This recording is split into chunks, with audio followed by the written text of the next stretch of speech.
lagi di channel aku, channel Irene Apriani Sudir. Terima kasih telah klik video ini dan menonton video ini sampai selesai. Oke, sebelum kita lanjut ke videonya, aku mohon dukungan dari teman-teman semua dengan cara subscribe, like, komen, dan share video ini agar aku lebih semangat lagi untuk membuat konten-konten yang menarik dan bermanfaat. Oke guys, di video kali ini aku kembali mereview buku spesial. Di video kali ini aku akan mereview ada dua buku dengan tema yang berbeda. Ya, buku pertama yang mau aku review adalah buku dengan judul Si Cacing dan Kotoran Kesayangannya. Ini merupakan buku tulisan dari Ajahn Brahm. Dia adalah seorang biksu kelahiran London yang saat ini berada di Thailand. Lalu buku ini merupakan buku terjemahan dengan judul asli dalam bahasa Inggrisnya adalah Opening Door of Your Heart. Oke, dari tampilan covernya aja ini udah sangat menarik. Yang pertama kali aku melihat buku ini, aku mengira ini adalah buku cerita anak-anak ya, atau buku kisah-kisah anak-anak. Namun setelah aku membaca, hingga aku membaca dari yang pertama, ini kan ada buku pertama, buku kedua, ketiga, wah sangat luar biasa ya. Aku sangat sarankan teman-teman yang sangat menyukai buku-buku yang bertemakan spiritual, yang bertemakan arti kehidupan itu ya, itu sangat bagus untuk membaca buku ini. Oke. Lalu pertama kali juga aku melihat buku ini kan aku membaca yang bagian belakang ini adalah penulisnya ya, yang Ajahn Brahm. Dia merupakan seorang biksu kelahiran London. Oke. Sebagai buku terjemahan, bagi aku buku ini terjemahannya udah sangat ringan ya, tidak berat. Jadi kita benar-benar menikmati dalam membaca buku ini, terus menyerap pesan-pesan moral yang bisa kita terima dari buku ini. Itu sangat menarik dan sangat menyenangkan bagi aku pribadi. Lalu sebagian besar dari kisah-kisah yang aku baca dalam buku ini itu dari 108 kumpulan cerita yang ada di dalam ini, itu berasal dari kehidupan sehari-hari dari sang biksu dan juga dari pengalaman-pengalaman yang dia temui selama dia menjadi seorang biksu begitu. Lalu pesan moral yang dapat saya terima dari buku ini adalah bagaimana menghayati kehidupan sehari-hari dan juga memaknai kesalahan-kesalahan yang dilakukan dalam kehidupan ini. Sebagai buku spiritual, ini adalah salah satu buku terbaik yang pernah aku baca ya. Sampai aku membaca sampai yang buku pertama, buku 2 dan buku 3-nya itu membuktikan bahwa aku sangat menyukai buku ini. Lalu aku sangat merekomendasikan buku ini untuk teman-teman yang sangat menyukai buku-buku yang bertemakan spiritual. Oke. Banyak hal yang bisa kita tangkap dari buku ini. Aku tidak bisa menceritakan semua kisah yang ada dalam buku ini karena di tiap ceritanya itu akan berbeda. Dari 108 kisah ini, tiap kisah itu menceritakan hal-hal yang berbeda dengan pesan-pesan moral yang berbeda dan juga memberikan ketenangan dan kenyamanan untuk pembacanya. Itu yang saya tangkap atau saya terima dari buku ini.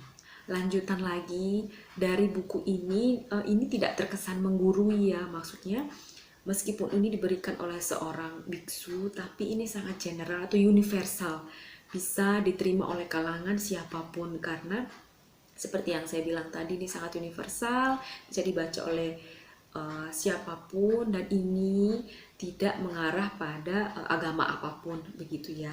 Jadi saya sangat merekomendasikan buku ini. Oke teman-teman, kita lanjut ke buku kedua.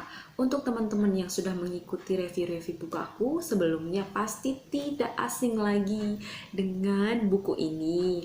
Kembali kita ke novel dari Enid Blyton, 5 Sekawan, kali ini dengan judul Rahasia di Pulau Kirin.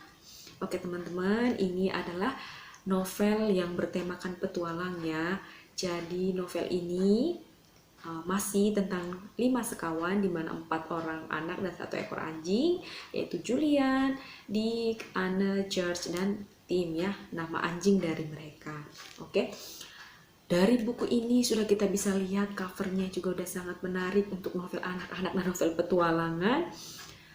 Kisah kali ini berawal dari George yang menerima surat dari ibunya mengenai ayahnya, yaitu yang Paman Quentin, yang akan melakukan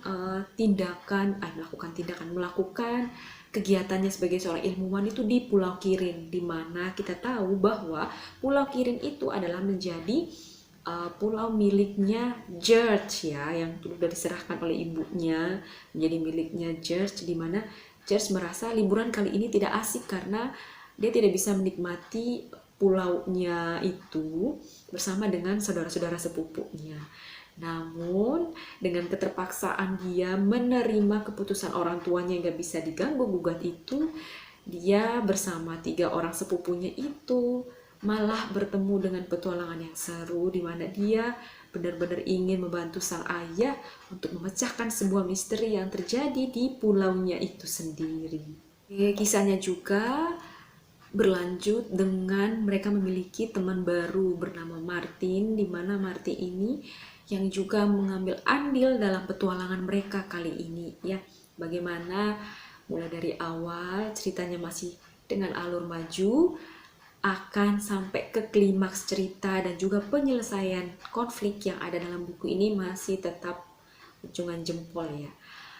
Ciri khas dari buku-bukunya Enid Blyton adalah di bagian akhir-akhirnya, bagi aku pribadi itu penyelesaiannya sangat singkat ya, tidak dijabarkan secara detail penyelesaiannya seperti apa, lanjutnya seperti apa, tapi kita sudah cukup puas dengan penyelesaian konflik yang ada. Seperti itu. Pesan moral yang bisa kita terima dari kisah kali ini yaitu mengenai keikhlasan. Yang pertama ya, keikhlasan, lalu harus bekerja keras ya. Tidak boleh melakukan kecurangan dalam mencapai segala sesuatu.